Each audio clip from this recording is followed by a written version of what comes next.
আগামী 23 তারিখে সোমবারে আমার মহান সংসদে আমার বক্তৃতার বিষয় আছে। প্রথম আমি বাজেটের উপর বক্তৃতা দেব। তা আমি চেষ্টা করতেছি, আমি বিবাহের পর এই পর্যন্ত বিভিন্ন ডিপার্টমেন্ট থেকে আমার বরাবরে জননেত্রী শেখ হাসিনার সরকার আমাদের এমপি বরাবরে 2,10,000 টাকার একটা ঐচ্ছিক ফান্ড আমাদের। কোথায় কত দুর্নীতি হয়েছে সেই কথাটা তাকে এখানে স্পষ্ট বলতে হবে, যার জবাব আমি দেব। ব্যারিস্টার সুমন 23 তারিখ সোমবার সংসদ ভবনে বক্তব্য দিয়েছেন এবং সে বক্তব্য দেওয়ার আগে কিন্তু সে কি সংসদ ভবনের মধ্যে বলবে এটা সে তার এলাকার মধ্যে ফাঁস করে দিয়ে গেছে। দর্শক শ্রোতা, ব্যারিস্টার সুমনের বক্তব্য দেখলে আপনারা স্পষ্টভাবে বুঝতে পারবেন ব্যারিস্টার সুমন সংসদ ভবনের মধ্যে কি চেয়েছেন বা কি চাইবেন। আর হ্যাঁ গাইস, একটা কথা বলি, ব্যারিস্টার সুমন কিন্তু সবসময় বাহিরে এবং ভিতরে গর্জনমূলক বক্তব্য দেয় এবং এই বিষয়টাকে নিয়ে কিন্তু অনেকে অনেক রকম কথা বলতেছে। কেউ বলতেছে ব্যারিস্টার সুমন সংসদ থেকে বহিষ্কার হবে, কেউ বলতেছে ব্যারিস্টার সুমন গ্রেপ্তার হয়েছে। এই কথাগুলোর কতটা সত্যতা এইটাও কিন্তু এই ভিডিওতে ক্লিয়ার হবো, তাই ভিডিওতে একটা লাইক দিয়ে সম্পূর্ণ দেখবেন, সবকিছু বুঝতে পারবেন। আর আগামী 23 তারিখ হচ্ছে সোমবারে আমার মহান সংসদে আমার বক্তৃতার বিষয় আছে। প্রথম আমি বাজেটের উপর বক্তৃতা দেব। তা আমি চেষ্টা করতেছি, আমি ইউনো মহোদয় এবং যারা আছেন আমাদের প্রশাসনের, আমি একটা ইনফরমেশন আপনাদের কাছে চাই। এটা হচ্ছে গিয়ে যে আমি এমপি হওয়ার পর এই পর্যন্ত বিভিন্ন ডিপার্টমেন্ট থেকে আমার বরাবরে কি বরাদ্দ আসছে, তাইলে আমি মহান সংসদে এই হিসাবটা দিতে পারবো যে আমি এমপি হওয়ার পর আপনারা সরকার থেকে আমাকে এই টাকা আমার বরাদ্দ দিচ্ছেন, এইগুলো আমি বন্ধ করছি। আমার কাছে যারা গরিব মানুষ আসে সাহায্যের জন্য, আসে না যে এমপি সাহেব তারা যায় আমার কিছু সাহায্য লাগে, তাদের দিবার লেগে সরকার আমারে জননেত্রী শেখ হাসিনার সরকার আমারে এমপি বরাবরে 2,10,000 টাকার একটা ঐচ্ছিক ফান্ড আমাদের। তারপর আমি কিনা বললাম, যারা সবাই বললাম যে দেখেন একেবারে গরিব মানুষ কারা আছে তাদেরকে দেওয়ার জন্য ওইখান থেকে আমরা ভাগ করে 2 উপজেলায় এই প্রথম মনে হয় ঐচ্ছিক ফান্ড, আমি আগে জানতাম না, এই আসছে। আপনারা কথা বাড়াবো না, যেহেতু ঈদের সময় হয়েছে, এই অল্প টাকা দিয়ে যতটুকু পারেন আমরা এই প্রশাসন সহ সোনারগাঁয়ের ইউনো মহোদয়, প্রজেক্ট ইমপ্লিমেন্টেশন অফিসার, সবাইকারে আমরা যারা আছেন, আমাদের সিএনজি সমিতির কাজী সরকার ভাই আছেন, এখানে যারাই আছে সবাই আমরা খুব চেষ্টা করে যাচ্ছি সোনারগাঁ এবং মাধবপুরকে একটা আলাদা, একেবারে সারা বাংলাদেশে যেন আলাদা ভাবে চেনা যায় একটা কনস্টিটিউয়েন্সি, এরকম ভাবে সাজানোর চেষ্টা করতেছি।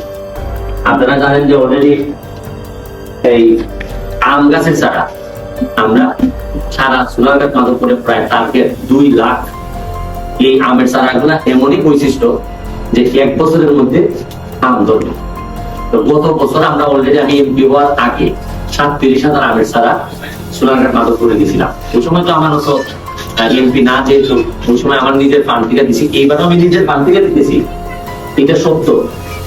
কিন্তু এমপি হিসাবে সুবিধা আমি দিছি। কি সুবিধা আমি নিছি? যেমন আগে আমি এমপি হওয়ার আগে ব্যারিস্টার হিসাবে যে ফি পাইতাম হাইকোর্টে, মানে আমার প্রফেশন, এখন এমপি হওয়ার পর দেখা যায় ফিটা আরো বাড়ছে। তো এইটা তো আসলে এমপি হিসাবে কারণেই বাড়ছে।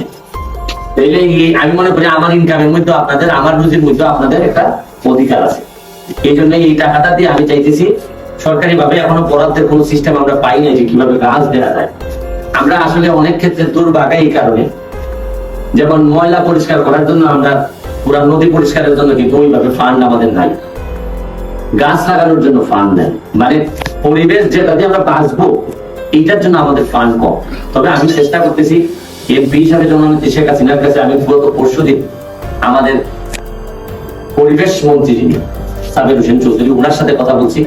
উনি আমাকে বলছেন যে আপনার যে গাছ লাগানোর প্রজেক্টটা আপনি যে লাগাচ্ছেন, এটার একটা কনসেপ্ট আপনি আমাদের পাঠান, যদি এটা আমার পছন্দ হয় তাহলে আমি সারা বাংলাদেশে এটা চালু করবো। এটা একটা বড় ইমপ্রুভমেন্ট বা অ্যাচিভমেন্ট আমি মনে করি। আমি চেষ্টা করব যেটা করার জন্য।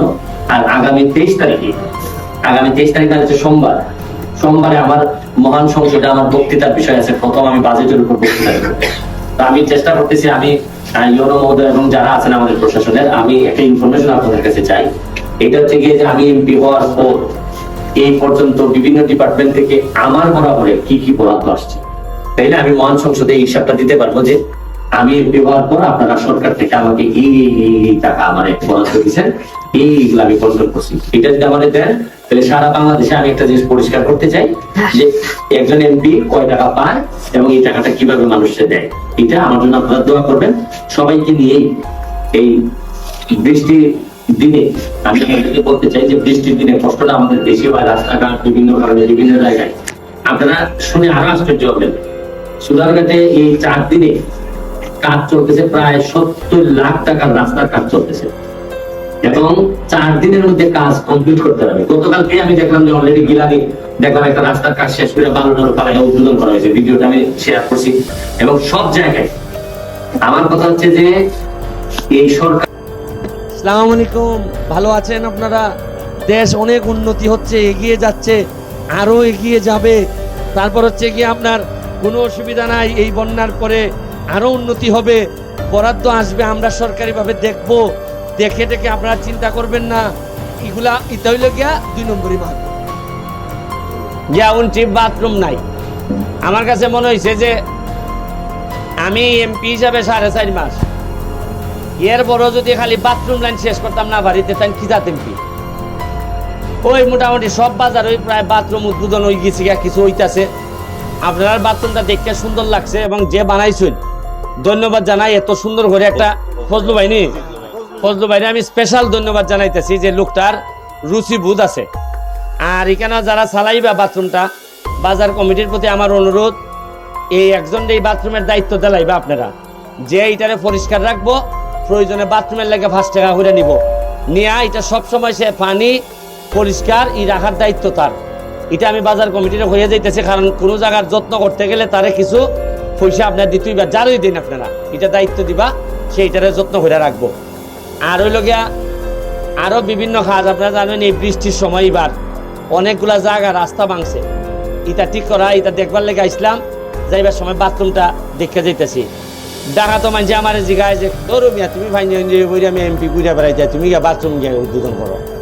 কিন্তু আমি তো মানুষের বুঝাইতে পারি না যে আমারে মানছে কি জাত ভালোবাসা ভোট দিছে আমারে। আমি বাথরুম উদ্বোধন দূরের কথা, বাথরুম পরিষ্কার করলো তো আপনারা ঋণ পরিশোধ হয়, যে ভোট আমারে দিয়া দিচ্ছেন আপনারা, এটা পরিষ্কার করলো আমার ঋণ পরিশোধ হয়।